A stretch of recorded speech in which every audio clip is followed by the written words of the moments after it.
Salam dəyərli izləyicilər, hər birinizə xoş gördük. Bu videoda sizlərlə 4-cü sinif şagirdləri üçün təşkil edilən birinci monitorinq imtahanında istifadə olunan riyaziyyat suallarının izahını verəcəm. Dəyərli dostlar, ilk öncə videomuzu bəyənməyi və ətrafınızda olan digər insanlarla paylaşmağı unutmursunuz. Əgər siz 4-cü sinifdə oxuyan şagirdsinizsə, öz sinif yoldaşlarınızla və yaxud tanıdığınız digər 4-cü siniflərlə, yox əgər müəllimsinizsə öz şagirdlərinizlə və yaxud məktəbdə olan digər şagirdlərlə, müəllim yoldaşlarınızla paylaşaraq digər şagirdlərə də, müəllimlərə də dəstək ola bilərsiniz bu yolda. İndi izah edəcəyim sualların PDF versiyası bizim WhatsApp kanalımızda ödənişsiz olaraq paylaşılıb, həmçinin onlayn versiyası da mövcuddur. Əgər siz həmin kitabçanı əldə etmək istəyirsinizsə, bizim WhatsApp kanalımıza qoşula bilərsiniz. Dostlar, burada nömrəni də yazıram. 055 239 20 41. Bu bizim əlaqə nömrəmizdir. Bu nömrəyə yazaraq ödənişsiz formada həmin kanala qoşula bilərsiniz. Biz isə vaxt itirmədən sualların izahına keçdək. Riyaziyyatdan bildiyimiz kimi monitorinq imtahanında 30 sual təklif olunacaq və bu 30 sualdan 5 dənəsi açıq sual şəklindədir. Biz başlayırıq 31-ci sualdan. 1-dən 30-a qədər olan suallar da Azərbaycan dili fənni üzrədir. 31-ci sual. Şagirdlərin yazdığı rəqəmləri ardıcıllıqla düzsək hansı ədəd alınır? Deməli, Aysel 7 yazıb, sonra Məlik 0 yazıb, sonra Lalə 1 yazıb, Turan 0 yazıb, Fariz də 6 yazıb. Bu ədədi oxusaq, 3-3 ayırıram bu formada. 70.106 olacaq. Baxıram, A variantı 7016-dır, B variantı 70.106. Bəli, B variantı düzgün cavabdır. C variantı 70.160-dır. D variantı da 7106-dır. Yəni bunlar da yanlış olur. Davam edək. 32-ci suala baxırsınız. Hansı ədədi onluqlara qədər yuvarlaqlaşdırıb 3-ə böldükdə 270 alınmaz? 805 ədədini biz onluqlara qədər yuvarlaqlaşdırsaq, onluq, yəni müvafiq mərtəbənin altdan xətt çəkirik. Bu 5 sıfıra kömək edəcək, olacaq 810. 810-u 3 yerə bölürəm. 810-u 3 yerə böləndə 270 alacam. Digər variantları da qayda üzrə yoxlaya bilərik. 814-ü yuvarlaqlaşdıranda 810 edir. 807-ni də yuvarlaqlaşdıranda 810 edəcək, amma C variantında 804 var. 804-ü biz onluğa qədər yuvarlaqlaşdırsaq, olacaq 800. Niyə? Çünki 4 sıfıra kömək edə bilmir. Bildiyimiz kimi 0-dan 4-ə qədər rəqəmlər özündən əvvəlkini, yəni hansı ki 4 sıfırı burada artıra bilmir, ona əlavə bir köməyi olmur. 800-ü 3 yerə bölsək, təbii ki 270 almırıq.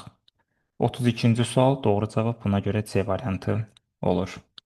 Sual 33.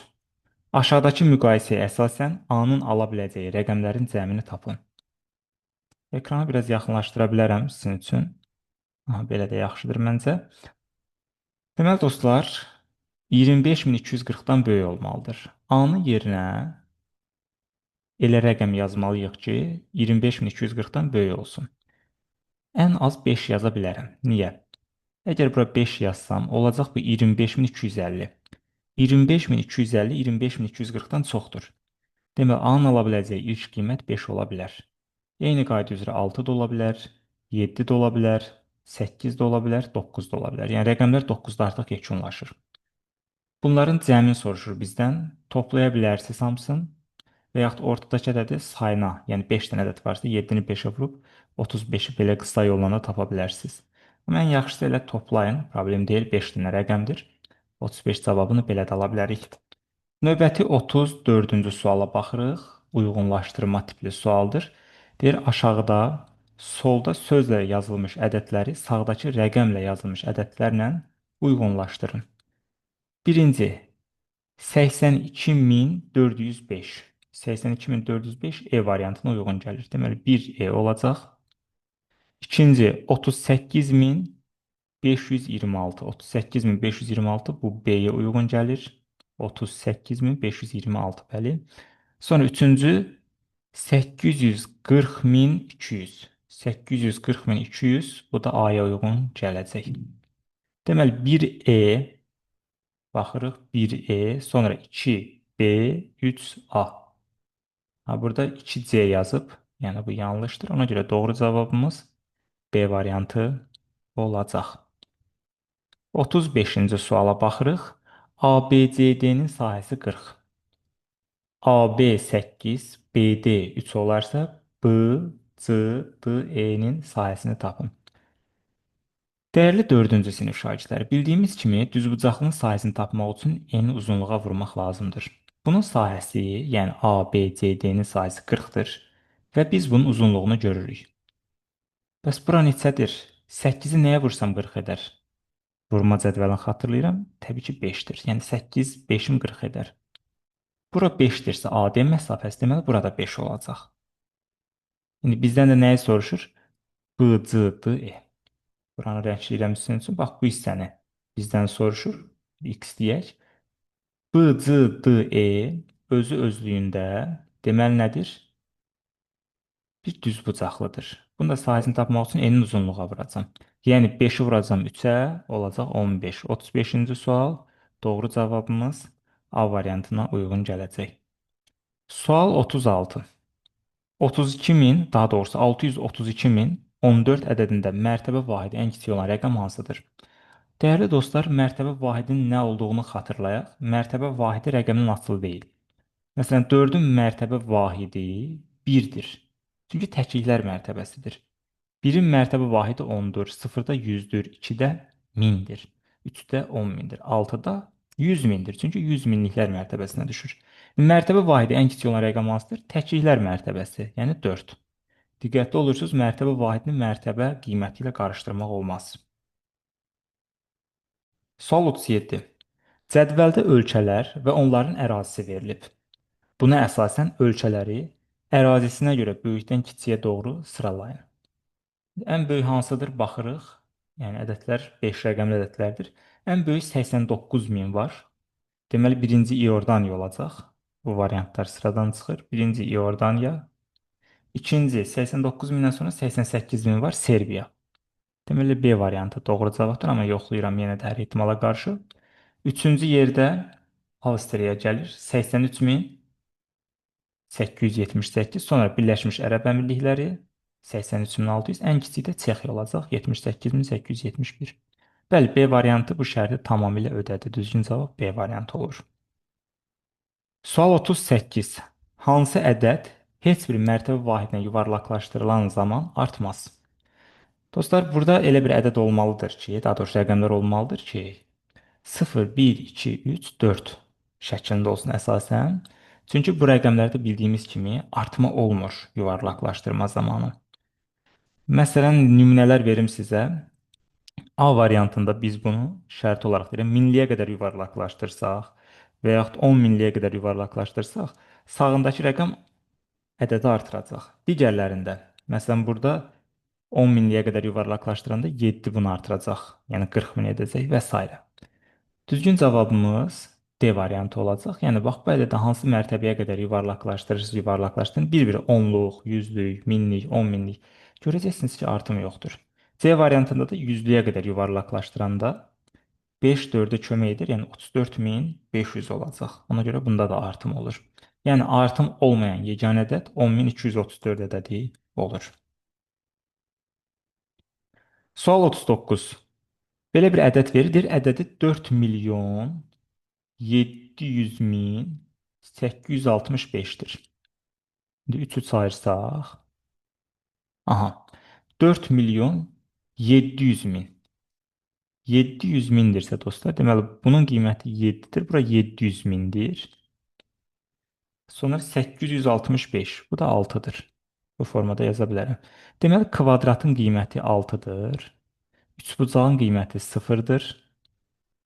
Yumru dairənin də qiyməti olacaq 7. Yəni 7, 0, 6 bu şəkildədir.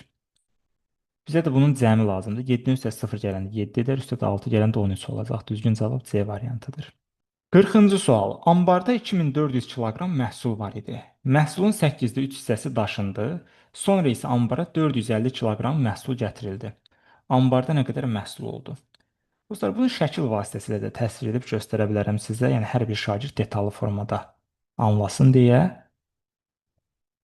Bu ambarda olan bütün məhsul olsun. Bunu 8 yerə bölürəm. 1, 2, 3, 4, 5, 6, 7, 8. Bunun 8-dən 3-ü daşınır. Bu getdi, bu getdi, bu getdi. Yəni biz 2400-ü 8 yerə bölsək düşəcək 300. Bunun hər biri 300, 300, 300. Başqa sözlə 900 kiloqram daşındı. Bax 8-də 3 isə bu deməkdir. Yəni 2400-ü 8-ə bölüb 3-ə vursam 900 aldığım ədəd daşınandır. 2400-dən 900-ü çıxarsınız, 1500 alarsınız və yaxud burada qalan isə 5 hissədir. Hər biri 300-dən 500 3-ə vuranda 1500 qalıb. Yəni 1500 kiloqram məhsul var. Ambara əlavə 450 kiloqram da gətirilir. 1500 üzərinə gəlirik 450. Yəni bu qalandır, qalanın üstünə gətirib əlavə 450 qoyurlar.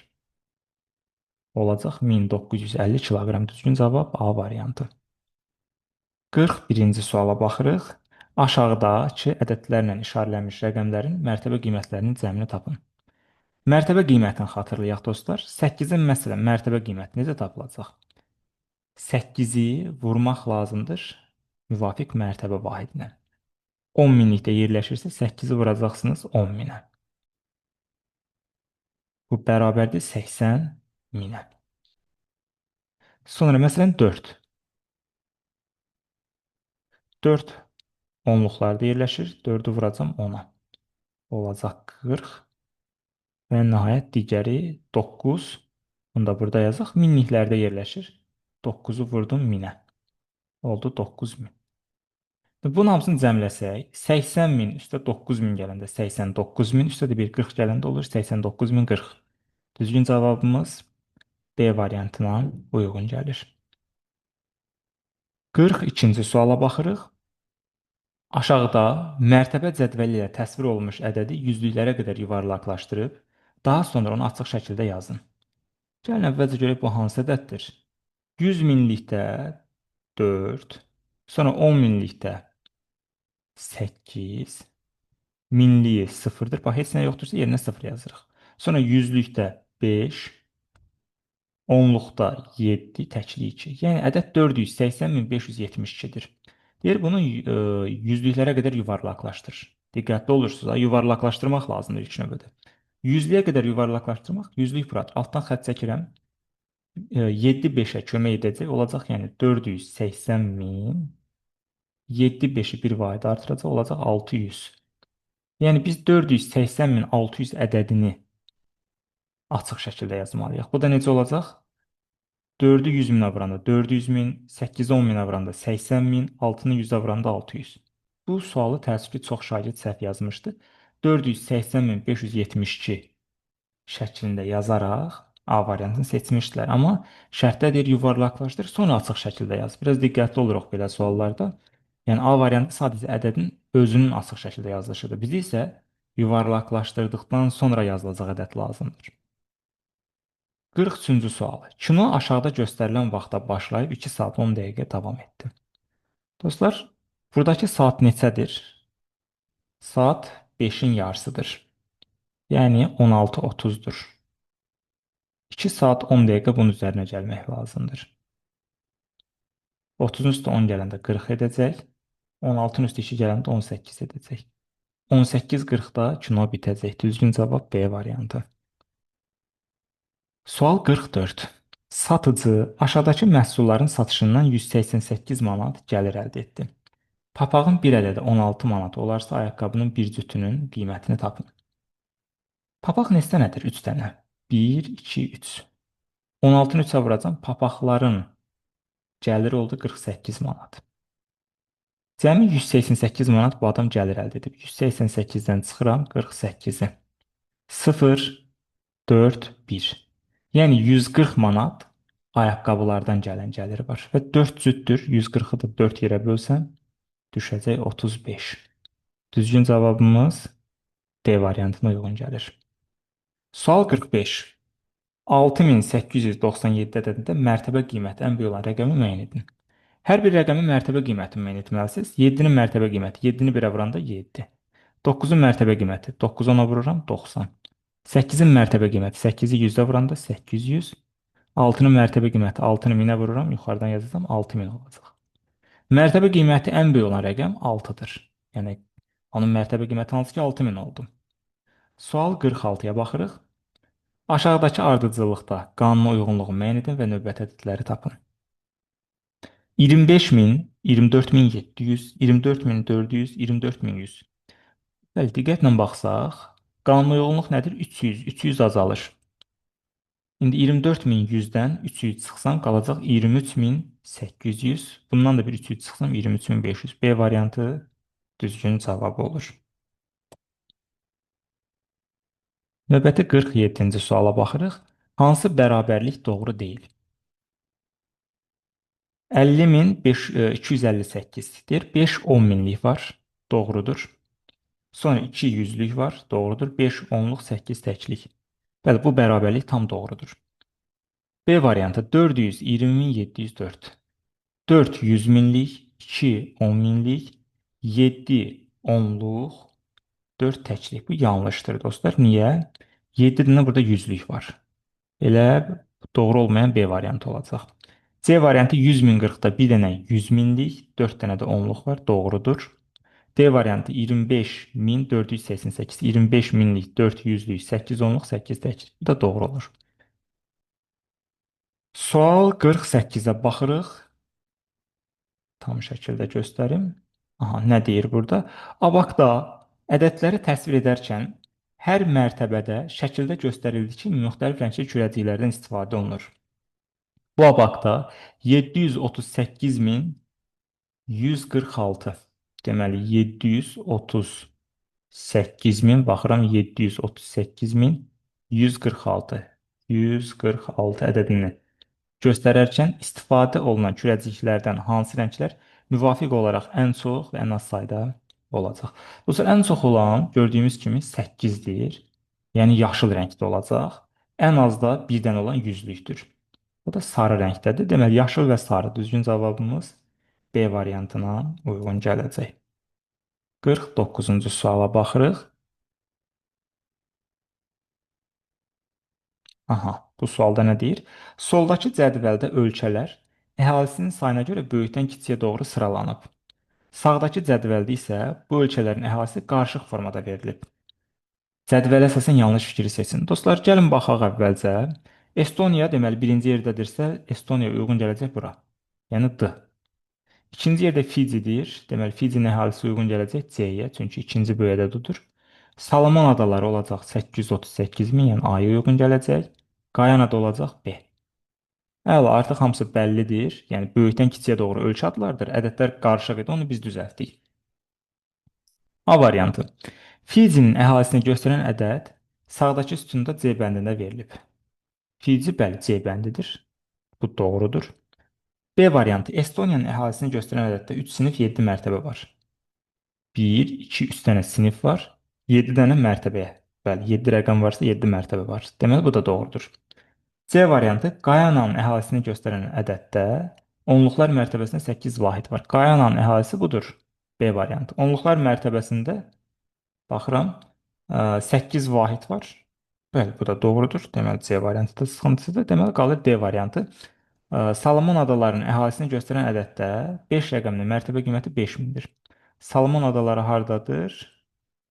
Aha, A-dadır. 5 rəqəminin mərtəbə qiyməti. Xeyr, 5 təklikdədir. Yəni onun mərtəbə qiyməti 5 olacaq. 5000 olmayacaq. Ona görə elə D variantı yanlış olacaq. 50-ci sual. Hansı ədəd düzgün yuvarlaqlaşdırılmayıb? 60125 təqribən bərabərdir 60000. Minliyə qədər yuvarlaqlaşdırılıb. 1 sıfıra kömək etmir. Doğrudur. 337625 7 3-ə kömək edir olur 340000. Doğrudur. 892252 2 5-ə kömək etmir. Yəni 5 yerində qalır. Doğrudur. 42450 42000 yanlışdır. 5 4-ə kömək edir. Bu 42500 olmalıdır. Yəni düzgün cavab olur D variantı. Növbəti 51-ci suala baxırıq. Aşağıdakı bərabərliyə əsasən boşluğa neçə yazılmalıdır? 806527 bərabərdir 800 minlik, yəni 800 min edir. 6 minlik, yəni 806 min. Burada qalır 527 ədədi. 527-dən 7 təkliyi var. Yəni yerdə qalır 520 ədədi. 520-ni biz onluqla necə ifadə edə bilərik? Yəni neçə dənə 10 var 520-nin içərisində? Bunu 10-a bölərsiniz. Sıfırları silərsiniz, 52 yazılmalıdır. Yəni bu bərabərliyin doğru olması üçün 800 minlik üstə gələk 6 minlik üstə gələk 52 onluq üstə gələk 7 təklik. Mənası odur ki, sol tərəflə sağ tərəf bir-birinə bərabər olsun. Yəni bunu yalnız və yalnız bura 52 yazarkən eyniləşdirə bilərik. 52-ci sual. Hansı sırada ədədlər artan sırayla düzülüb? A variantı 25, 35, 35.829, sonra 34.000-ə düşüb azaldı. 82, 82, 83, sonra 82-yə düşdü, azaldı. 429, 431, 431, 398-ə düşdü, azaldı. Deməli cavab D variantı olur. 643, 644, bu 41-dir, bu 50-dir. 651 min, 701 min. Allah, D variantı düzgün cavabdır. Sual 53-ə baxırıq. Deməli, Yupiter və onun peyki İo arasındakı ən uzaq məsafə 400 minlik, 2 10 minlik, 3 minlik plus 400-lük kilometr. Digər peyki Avropa ilə arasındakı məsafə isə 676 min kilometrdir. Yupiter və onun peykləri arasında məsafələr ədədlərini ifadə etməliyik. Deməli, 400 min, 400 min üstə gələk. 2 10 minlik, 2 vurulsun 10 min, 20 min edəcək. Üstə gələk 3000-lik, yəni 3000 üstə gələk 400-lük, 400. Yəni yeşil cavab nə olur? İndi onu deyəcəm. Bu da 676 mindir. İkinci 676 min. Bunu toplasam 420 min, 423 min, 400. 423 min, 400, o birisi də 676 min. Bəli, A variantı düzgün cavabımız olacaq. Sual 54-ə baxırıq. Müəllim sinifdəki şagirdlərə sual verdi. Lövhədə robotun yerinə hansı ədəd yazılarsa müqayisə doğru olar. Şagirdlər müxtəlif cavablar söylədi, hansı şagirdin cavabı yanlışdır. Gördüyümüz kimi ədəd 280.365-dən balaca olmalıdır. Aliyə deyir 280.323. Olar. Kamil 279.806 deyir, doğrudur. Həsən 281 mindir. Ha, bu yanlışdır. Bura 281 mini yaza bilmərəm. Çünki 281-in 280 mindən axı çoxdur. Mələk də 195.080 deyir, doğrudur. Sual 55-ə baxırıq. Hansı ədəddə 5 rəqəminin mərtəbə vahidi 10.000-dir? Baxırıq. A variantında bu yüzlüyə düşür. Yəni mərtəbə vahidi 100-dür. B variantında minliyə düşür. Yəni minliklər mərtəbəsinədirsə 1000-dir. C variantı, bəli, bu 10.000 olacaq. Elə düzgün cavabdır. D variantında da 100 minliyə düşür. Yəni bunun mərtəbə vahidini soruşsa 100.000 olardı. Belə dostlar, qapalı suallarımız yekunlaşdı. Növbəti 5 sualımız açıq sualdır. Yəni imtahanda da açıq suallar olacaq. Kodlaşdırma tələb edən. Deyir, yüzlüklərə qədər yuvarlaqlaşdırdıqda 400-ə bərabər olan ən böyük və ən kiçik ədədlərin cəmini tapın. Bunun qısa düsturu var. Biz bunu izahlarda vermişik. Kanalımıza qoşulsanız orada sınaqdan öncə biz sizə dəstək videolar da göndərmişik. Konkret düstur üzrə gedəcəm. Yəni yuvarlaqlaşan zaman falan alınan ən böyük və ən kiçik ədədin cəmini tapanda 2-ni vurursunuz, həmin ədədə 1 çıxırsınız. 2-ni 400-ə vuranda 800, 1 çıxanda 799.